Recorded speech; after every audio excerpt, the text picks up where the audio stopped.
Well, hello and welcome back to my real estate blog. I apologize, it's been a little bit of time since I've last spoken to you, but we've been very busy. So I just want to give you a quick recap. I'm always being asked about what's happening in the market, and I wrote down 4 or 5 notes here that I think are really important based on what's happening right now. The first thing is we are now welcome to a normal market. So where last year we had a 2-month supply of homes, meaning if we had, well, I'll just tell you, last year in May we had 640 houses on the market at the end of May. During the month of May we had 320 homes sell. That means it would take 2 months to sell all the houses. That's a 2-month supply. This year we had 296 sell and 888 for sale. So we have an increasing inventory, a slight reduction in sales, and we have a 3-month supply, which is pretty normal.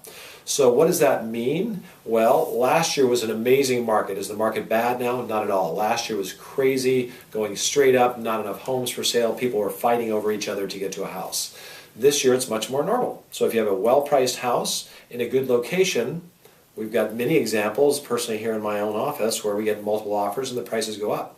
And we have many examples where we're scratching our head going, that is a great property in a great location, and it takes a month and a half, and then we get a good offer and we sell it.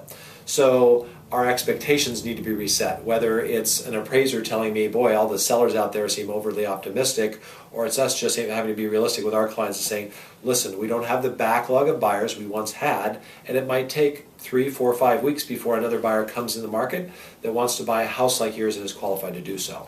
So it's much more stable. We're going to see slight appreciation from that. The fourth thing I wrote down is we continue to see very low rates. Right now, rates are about at a 12-month low. And then in Europe, where they control their rates at their European Central Bank, like the Fed controls ours, I think I just read a financial article that they're basically at 0 or negative. So the European communities are doing the same thing our Federal Reserve did in the last few years to kind of push their economy, and that's to keep rates really low. So that will probably affect us as well. And then the last thing I need to say to folks is, well, 2 things. One, if you're looking to buy a house, if it's well priced, most likely you're going to have to pay close to that price, or in many cases, like I said, above that price. And sometimes you'll have the benefit of no other competition. The house has been on the market for a month, and you might be able to negotiate somewhat. And we're seeing that as well. And then secondly, I think, and most importantly, just don't read the newspaper. If you read the newspaper, most of that information is dated. The information they're talking about is what happened 6 months ago. And the same thing is true, and I'm not going to mention any names, but you can figure them out for yourself on these websites. Oh, I went on this website and said my house is worth this much.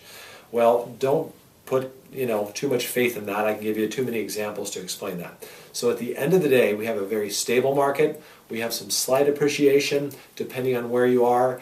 And at the as you go through the marketplace, and if you're either buying or selling, it's going to be pretty much stable, and I think it's quite healthy and quite normal. So if you have any questions specifically to your property or your interest in buying a home, call us anytime, 781-3750, 781-3750. We'll talk to you soon.